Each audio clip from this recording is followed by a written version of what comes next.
Good morning to all. Maximum time parents के दिमाग में ये क्वेश्चन होता है कि हम अपने बच्चे की जो असेसमेंट है वो घर पर कैसे कर सकते हैं। अगर आपको लगता है कि आपके बच्चे में कोई प्रॉब्लम है, जैसे autism, cerebral palsy, intellectual disability या स्पीच प्रॉब्लम, अगर इनमें से कोई भी प्रॉब्लम आपको अपने बच्चे में लगती है तो आप उसको घर पर कैसे असेस कर सकते हैं, आज हम इस वीडियो में यही सब डिस्कस करेंगे। जब भी हम बच्चे की असेसमेंट करते हैं तो सबसे पहले हम बच्चे के डेवलपमेंटल माइलस्टोन को ध्यान में रखते हैं कि बच्चे के डेवलपमेंटल माइलस्टोन एज के अकॉर्डिंग है या नहीं।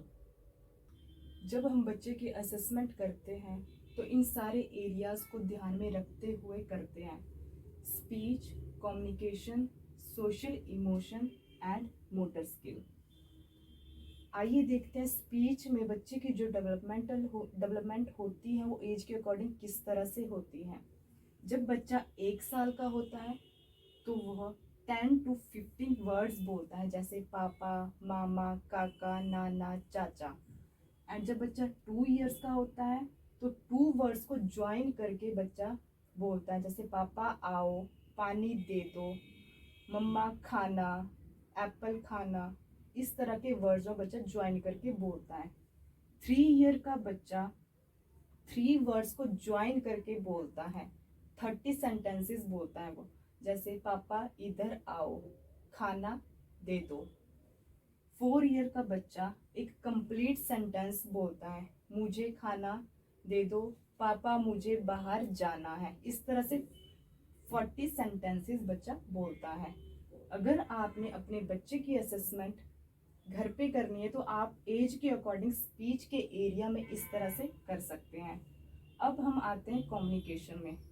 कम्युनिकेशन जो है डिमांडिंग होती है, बच्चा इसमें अपनी नीड को बताता है कि उसे क्या चाहिए, जैसे खाना खाना है, पापा मुझे खेलना है।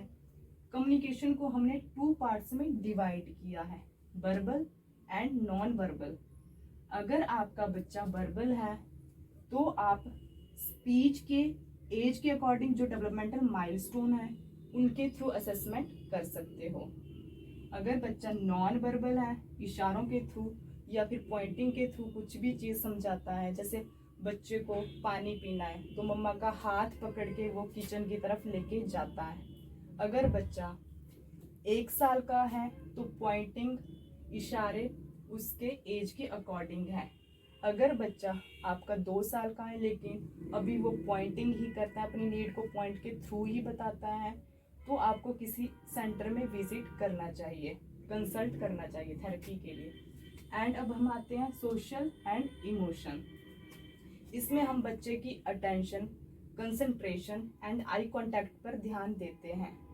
जब भी अगर हमने बच्चे को करवानी है हेलो, तो जब हमने बच्चे को कमांड दी हेलो तो हमने उसमें चेक करना है बच्चे का कि बच्चा हमारे एक बोलने पे हेलो कर रहा है या फिर उसको 2 या 3 बार रिपीट करना पड़ रहा है।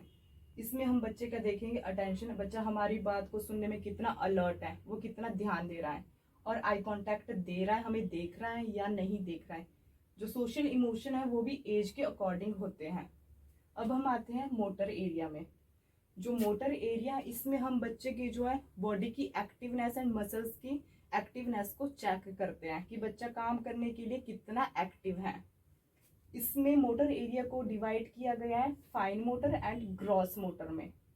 जो फाइन मोटर है इसमें जैसे मतलब छोटे छोटे ऑब्जेक्ट्स को हैंड के साथ पकड़ना या फिर फिंगर्स के साथ होल्ड करना, जैसे बच्चा पेंसिल को होल्ड करता है उसमें होल्डिंग देखना। जैसे अगर बच्चा 3 से 4 साल का है तो उसमें हम बच्चे की पेंसिल की जो होल्डिंग है उसको चेक करेंगे कि एक प्रॉपर है या नहीं। और जैसे मतलब नीचे अगर कोई भी शॉर्पनर गिरा है या कोई छोटी चीज गिरी हुई है उसको उठा के वो कैसे उठा रहा है, अपने हाथों के साथ फिंगर के साथ होल्ड प्रॉपर कर रहा है या पूरे हैंड को यूज कर रहा है, वो सारी चीजें हम फाइन मोटर में चेक करेंगे।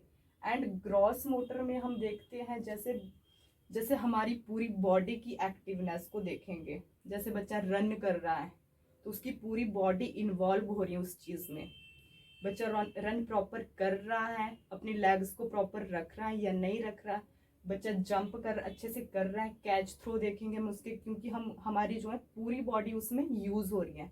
ये आ गया हमारा ग्रॉस मोटर एरिया। तो आप अपनी बच्चे की असेसमेंट इस तरह से घर पे कर सकते हैं। अगर आपको इन एरिया में से किसी में भी अपना बच्चा पीछे लग रहा है तो आप एक अच्छे थेरेपी सेंटर में विजिट कर सकते हैं। Thank you.